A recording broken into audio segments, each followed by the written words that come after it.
Today's gonna be another morning, but this morning will be different. The morning of the second movement. The movement of the second No Kings movement.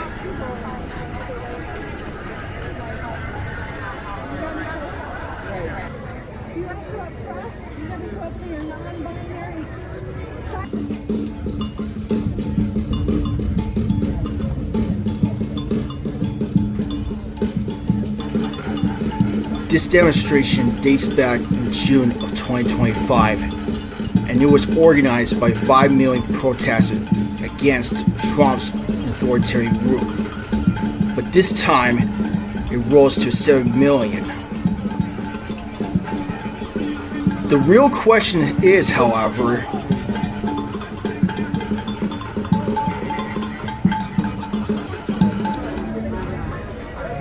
who are the No Kings movement?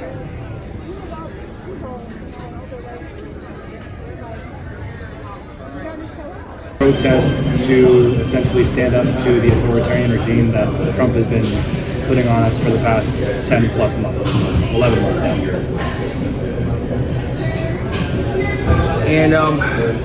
And why is that this movement is so important to the American people? I think it's important because he thinks that he can do whatever he wants, and this was a way for the American people to show him that that's not okay. It was a way for the people to stand up and let their voice be heard and let people. Is Donald Trump, and the way he is acting by ignoring Congress, ignoring congressional rules, ignoring the Senate, things like that. That is why we have a No Kings movement, because he is making decisions unilaterally that do not align with our representative democracy. So that is why we have the No Kings movement, is because of Donald Trump.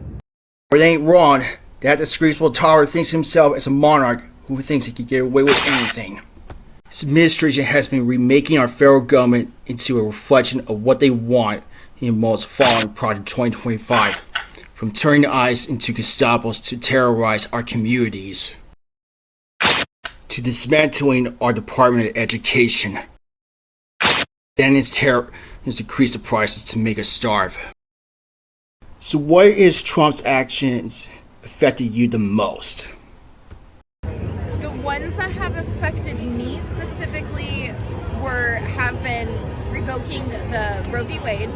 So that's the big one for me, but then it's also important to protect the children of immigrants and protect immigrants who come here, legally or not. They are living in this country and they are part of the economy.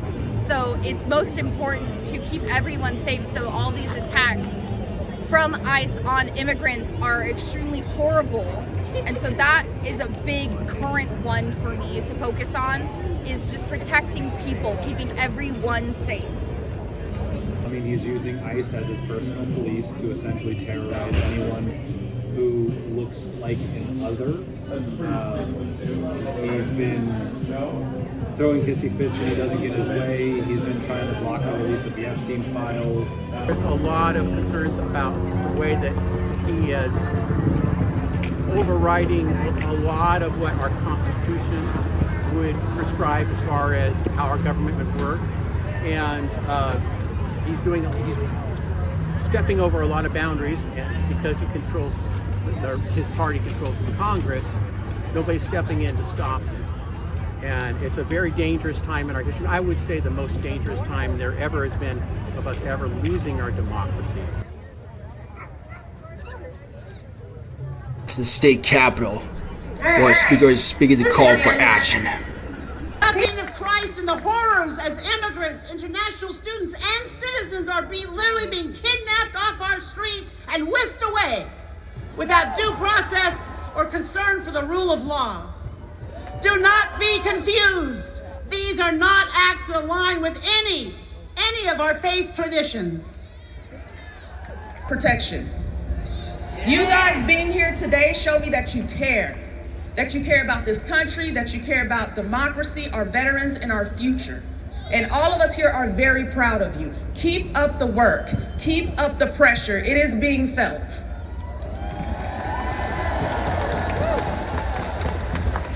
As far as the shutdown goes, it is extremely unfair to burn the midnight oil and stay up all night to pass a budget for billionaires to get tax breaks, and then turn around and run and hide on a resort when it's time to pass a budget for the people. That's right.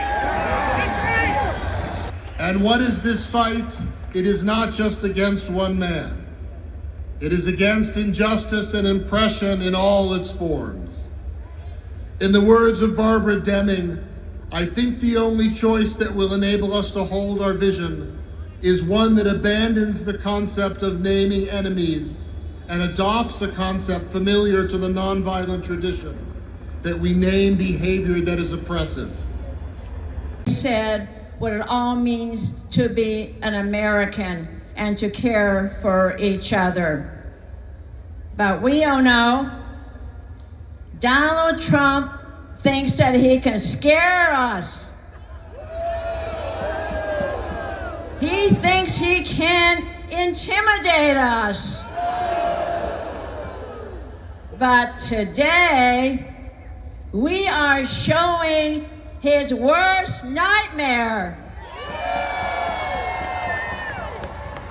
Because today, we are reminding him loud and clear that in this country, we have no kings, no kings, no kings.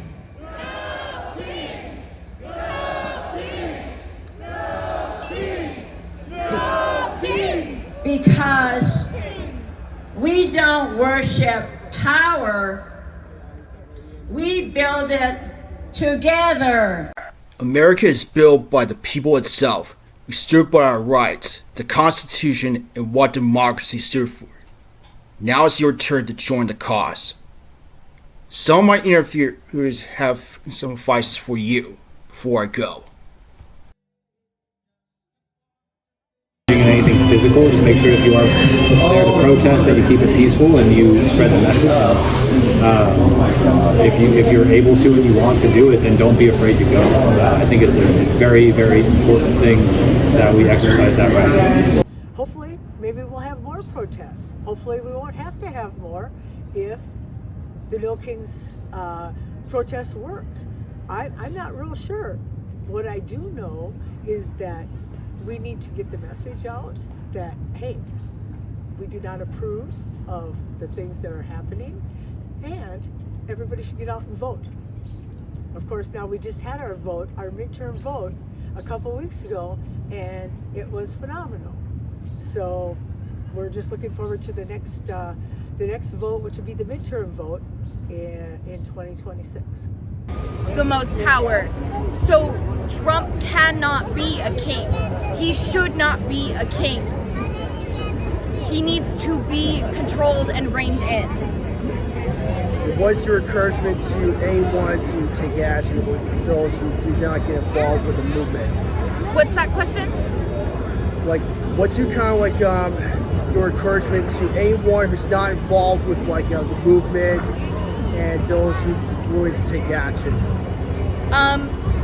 Truly getting involved, it's not that hard. The biggest takeaway is that it truly isn't more than a couple hours out of your day. If it's something that you believe in, it's something that you should participate in. If you're at home reposting people's commenting about No King's Day, people reposting about all the things going on, but you're not doing anything, there is something you can do. They encourage us to join, for example, the Prop 50 movement, being involved with phone banking, in door knocking, and speaking to people about it. It's important to be involved in some capacity more than repost, repost, repost. Being here means there are more people who believe in what you believe in. It's encouraging to see people out and not just sitting on the couch reposting. For the people that are out there, this is your moment to shine. This is your moment to make a difference. What will your children and your grandchildren think if you don't step forward? What will you think of yourself if you don't step forward? And what if you fail and you knew you could do more? Can you live with yourself? And what is really worth doing more than saving your country at this time? Do what you can. We all can do something. And we all can step forward and make a difference.